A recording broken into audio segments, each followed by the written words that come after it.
Hello everyone, welcome to English for WBCS now in association with an academy. Friends, WBPSC যত পরীক্ষা হয় সেই related যত videos, test series as well as best and better contents are available in our country, in our state.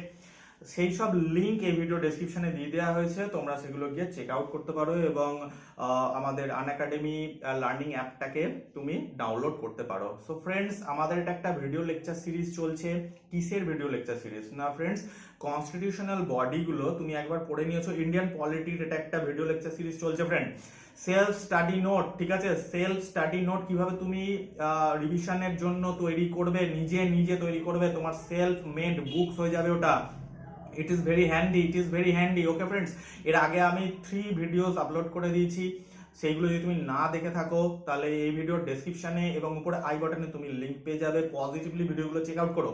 So friends, আজকে আমাদের যে video topic সেটা হচ্ছে স্টেট পাবলিক সার্ভিস কমিশন। অর্থাৎ এর আগের ভিডিওতে আমরা দেখেছি UPSC, union public service commission, যেটা সেন্ট্রাল রিক্রুটিং এজেন্সি।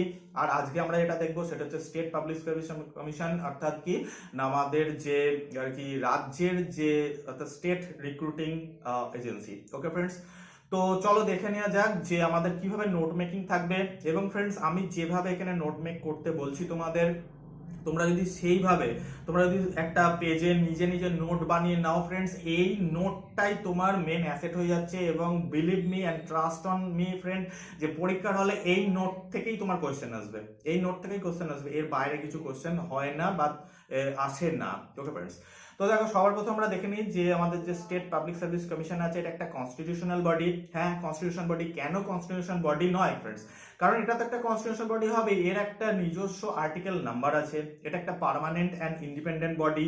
কেন পার্মানেন্ট অ্যান্ড ইন্ডিপেন্ডেন্ট বডি আমি এর আগের ভিডিওগুলোতে ডিসকাস করেছি, কোয়াসি জুডিশিয়াল বডি ডিসকাস করেছি আমাদের ফার্স্ট ভিডিওতে। তুমি যদি না দেখে থাকো পজিটিভলি ভিডিওগুলো দেখে নিও। ওকে ফ্রেন্ডস, তো এই স্টেট পাবলিক সার্ভিস কমিশন এটি একটি পার্মানেন্ট বডি, কারণ এর আর্টিকেল নাম্বার আছে, কত article number? 315 two 323।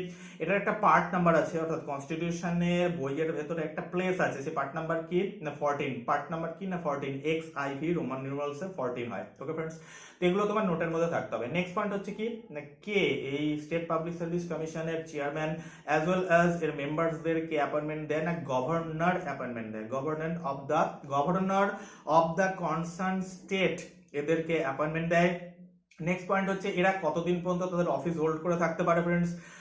6 years or 62 years of age। 6 years or 62 years of age friends. এই যে 62 ইয়ার্স যেটা দেখতে পাচ্ছ, এইটা কোন কনস্টিটিউশনাল অ্যামেন্ডমেন্টে এসে 62 করে দেওয়া হয়েছে, এটাও তোমার নোটে থাকতে হবে। সেটা কত নম্বর না 41st, অর্থাৎ 41 নম্বর কনস্টিটিউশনাল অ্যামেন্ডমেন্ট অ্যাক্ট, যেটা এসেছিল 1976-এ। এটাকে অর্থাৎ এই বয়সটা আগে 60 ছিল, তো এই 41তম অ্যামেন্ডমেন্ট অ্যাক্টটার দ্বারা এটাকে 62 ইয়ার্স করে দেওয়া হয়েছে। এটা কিন্তু পাশে তুমি ছোট্ট করে তোমার নোটের মধ্যে লিখে নেবে, তাহলে কনস্টিটিউশনাল অ্যামেন্ডমেন্টেরও ম্যাক্সিমাম পোর্শন তোমার এইসব চ্যাপ্টারের সঙ্গে রেডি হয়ে যাবে, তোমার সেলফ স্টাডি নোটে থাকবে। ওকে ফ্রেন্ডস, তো চলো আমরা নেক্সট স্লাইডের দিকে যাই। তো দেখো স্টেট পাবলিক সার্ভিস কমিশনের মধ্যে অ্যাপয়েন্টমেন্ট নিয়ে কিছু কথা। Although the chairman and the members of a state public service commission are appointed by the governor of the state, they can be removed only by the president and not by the governor. It's very important point, you must include it in your note, self study note। কি না governor এদের appointment দিচ্ছে, governor of the concern state এই state public service কমিশনের chairman as well as মেম্বারসদের কিন্তু appointment দিচ্ছে, কিন্তু এদেরকে রিমুভ করতে পারছে না। রিমুভ অনলি অ্যান্ড অনলি প্রেসিডেন্টই করতে পারবে, অর্থাৎ এই স্টেট পাবলিক সার্ভিস কমিশনের যে চেয়ারম্যান বা মেম্বার্স আছে এদেরকে গভর্নর কিন্তু রিমুভ করতে পারবে না, প্রেসিডেন্ট করতে পারবে। এটা তোমার নোটের মধ্যে ইনক্লুড করবে। তো প্রেসিডেন্ট এদেরকে রিমুভ করতে পারে ঠিক সেম ওয়েতে, অর্থাৎ সেম পয়েন্টের উপর বেস করে যেটা আমরা ইউপিএসসি তে দেখেছিলাম আগের ভিডিও ইউপিএসসি উপর বানিয়েছি। ইউপিএসসি তে দেখেছিলাম কি না in case of being insolvent or ব্যাংকরাপ্ট, অর্থাৎ দেউলিয়া ঘোষণা করে দিয়েছে সে নিজেকে, অথবা সে কোনো পেড এমপ্লয়মেন্টে যুক্ত আছে, অর্থাৎ সে তো এই অফিস সামলাচ্ছে, এছাড়াও কোনো পেড এমপ্লয়মেন্টে নিজের এঙ্গেজমেন্ট দেখিয়েছে, অ্যাজ ওয়েল অ্যাজ সে যদি বডি অ্যান্ড মাইন্ডে আনফিট অথবা ইনফার্ম থাকে, অর্থাৎ কি না তার স্বাস্থ্যই সম্পদ আর তার কাছে নেই, তখন প্রেসিডেন্ট তাকে রিমুভ করতে পারে। এছাড়াও ফ্রেন্ডস আরো একটা পয়েন্ট আমরা ইউপিএসসি তে দেখেছিলাম, সেম পয়েন্ট এখানেও লাগু হয় যে স্টেট পাবলিক সার্ভিস কমিশনের চেয়ারম্যান অ্যাজ ওয়েল অ্যাজ মেম্বারসদের আরো একটি কারণে প্রেসিডেন্ট রিমুভ করতে পারে, সেটা কি না মিসবিহেভিয়ার। কিন্তু মিসবিহেভিয়ারের উপর বেস করে যদি প্রেসিডেন্ট তাকে রিমুভ করতে যায়, তাহলে এই ম্যাটারটাকে কমপ্লিট অ্যান্ড কমপ্লিট সুপ্রিম কোর্টের হাতে ছেড়ে দিতে হয়। সুপ্রিম কোর্ট আগে সে এনকোয়ারি করে, এনকোয়ারি করে যদি দেখে যে হ্যাঁ একে রিমুভ করার দরকার আছে, তখন সে অ্যাডভাইস করে, অর্থাৎ সুপ্রিম কোর্ট অ্যাডভাইস করে প্রেসিডেন্টকে যে হ্যাঁ একে রিমুভ আপনি করুন। আর এই অ্যাডভাইসটা কিন্তু প্রেসিডেন্টের উপর বাইন্ডিং হয়ে যায়, অর্থাৎ প্রেসিডেন্ট কিন্তু তখন স্টেট পাবলিক সার্ভিস কমিশনের চেয়ারম্যান অথবা মেম্বারসদের রিমুভ করতে বাধ্য থাকে। তো আমাদের স্টেট পাবলিক সার্ভিস কমিশনকে watchdog of merit system of state বলা হয়। ইউপিএসসি কে যেমন সিস্টেম অফ ইন্ডিয়া বলা হতো বা কান্ট্রি বলা হতো। আচ্ছা, এটা কেন পার্মানেন্ট অ্যান্ড কেন ইন্ডিপেন্ডেন্ট বডি বলা হয়, কেন কনস্টিটিউশনাল বডি বলা হয়? Because of friend salary, allowances, pensions etcetera.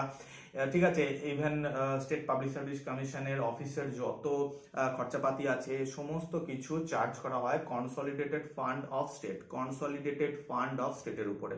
অর্থাৎ এগুলো কিন্তু স্টেট লেজিসলেটিভ অ্যাসেম্বলি ভোট দিয়ে ডিসাইড করে না, এগুলো প্রি ডিসাইডেড থাকে এবং এগুলো চার্জ করা হয় কনসলিডেটেড ফান্ড অফ ইন্ডিয়াতে, সরি স্টেটে, কনসলিডেটেড ফান্ড অফ স্টেটে। সো এখানে আমরা দেখতে পেলাম যে একটি খুব গুরুত্বপূর্ণ অ্যামেন্ডমেন্ট আমাদের স্টেট পাবলিক সার্ভিস কমিশনের সাথে যুক্ত আছে, সেটা কি না 41st অ্যামেন্ডমেন্ট অ্যাক্ট, যেখানে মানে আগে রিটায়ারমেন্ট এজ ছিল 60, এখন সেটা রেইজ করে অর্থাৎ বাড়িয়ে করে দেওয়া হয়েছে 62 ইয়ার্স। তো ফ্রেন্ডস এইসব পয়েন্টস গুলো তোমার নোটের মধ্যে থাকতে হবে স্টেট পাবলিক সার্ভিস কমিশনের নোটের উপরে। তো ফ্রেন্ডস এরপরে আমাদের যেটা ভিডিও আসতে চলেছে সেটা হচ্ছে জয়েন্ট পাবলিক সার্ভিস কমিশন। তো আমরা 1 বাই 1 ভিডিও দেখছি। তবে ফ্রেন্ডস এই নোট মেকিংটা তোমাকে তখনই হেল্প করবে ফ্রেন্ডস যখন তুমি একবার চ্যাপ্টারটা কমপ্লিট রিভিশন দেবে, মানে কমপ্লিট চ্যাপ্টারটা পড়বে।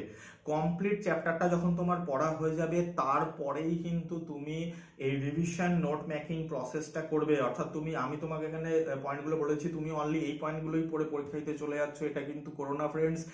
প্রথমে কমপ্লিট চ্যাপ্টারটা পড়ে নাও, and after that you must sit to make your own notes, self study note for quick revision. Okay friends, তো আজকের ভিডিওতে আমাদের এটুকুই ছিল। আমরা দেখা করছি নেক্সট ভিডিওতে নতুন একটি টপিকের সাথে। Thanks for watching friend, very very thank you. Subscribe করতে ভুলো না, বন্ধুদের সঙ্গে শেয়ার করতে ভুলো না। যদি এই ভিডিওগুলো তোমার লাইফে কোনো তোমার প্রিপারেশন জার্নিতে কোনো যদি তোমাকে হেল্প করে থাকে, please please please subscribe our channel, and all যে বেল নোটিফিকেশন আছে সেটা তোমরা অন রেখে দিও। Okay friends, thanks for watching.